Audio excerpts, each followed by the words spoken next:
ആലപ്പുഴയിൽ തനിച്ച് താമസിച്ചിരുന്ന വയോധികയെ മരിച്ച നിലയിൽ കണ്ടെത്തിയ സംഭവത്തിൽ വഴിത്തിരിവുകൾ ഉണ്ടാകുന്നുണ്ട്. മോഷണശ്രമത്തിനിടെ കൊല്ലപ്പെട്ടതാണെന്നായിരുന്നു പ്രാഥമികമായ നിഗമനം. എന്നാൽ വയോധികയുടെ വീട്ടിൽ ഒന്നും മോഷണം പോയിട്ടില്ല. സ്വർണ്ണാഭരണങ്ങൾ വീട്ടിൽ നിന്ന് തന്നെ കണ്ടെത്തി. പീഡനശ്രമത്തിനിടെ കൊലപ്പെടുത്തിയതാണെന്ന സംശയമാണ് ഇപ്പോൾ ബലപ്പെടുന്നത്. പ്രദേശവാസികളായ ചിലർ നിരീക്ഷണത്തിലുണ്ട്. വിവരങ്ങളുമായി റാഫി കരീം ആലപ്പുഴയിൽ ചെയ്യുന്നു. റാഫി, കവർച്ചക്കിടെയുള്ള കൊലപാതകമെന്ന നിഗമനത്തിൽ നിന്ന് പീഡനശ്രമം എന്ന അനുമാനത്തിലേക്ക് പോലീസ് എത്തുന്നത് എന്തൊക്കെ കാര്യങ്ങൾ പരിശോധിച്ചതാണ്? വ്യക്തത വരാൻ പോസ്റ്റ്മോർട്ടം റിപ്പോർട്ട് കൂടി വരാനില്ലേ? വിവരങ്ങൾ. സുഹൈൽ, തീർച്ചയായും പോസ്റ്റ്മോർട്ടം റിപ്പോർട്ട് ലഭിച്ചാലായിരിക്കും പോലീസിന് മുന്നിലുള്ള സംശയങ്ങൾക്കും ചോദ്യങ്ങൾക്കും വ്യക്തത വരിക. വീട്ടിനുള്ളിൽ നടത്തിയ പരിശോധനയിൽ സ്വർണ്ണങ്ങൾ കണ്ടെത്താൻ പോലീസിന് കഴിഞ്ഞിട്ടുണ്ട്. ഒപ്പം തന്നെ വീട്ടിൽ നിന്ന് മറ്റു വസ്തുക്കളൊന്നും നഷ്ടപ്പെട്ടിട്ടില്ല എന്നും പോലീസിന് കണ്ടെത്താൻ കഴിഞ്ഞിട്ടുണ്ട്.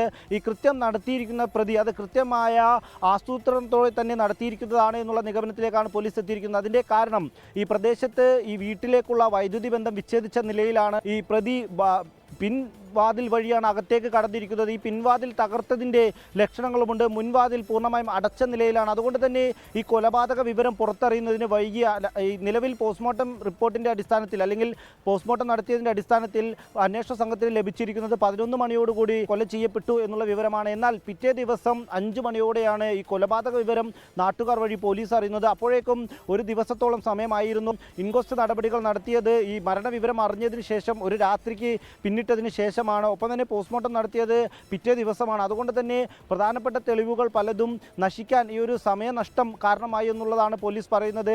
ഇവരുടെ മൊബൈൽ നമ്പർ കേന്ദ്രീകരിച്ചും ടവർ ലൊക്കേഷൻ കേന്ദ്രീകരിച്ചുമുള്ള അന്വേഷണത്തിലേക്ക് പോലീസ് ഇതിനോടകം തന്നെ കടന്നിട്ടുണ്ട്. റാഫി കരീമാണ് ആലപ്പുഴയിൽ നിന്ന് വാർത്തയുടെ വിശദാംശങ്ങൾ നൽകിയത്.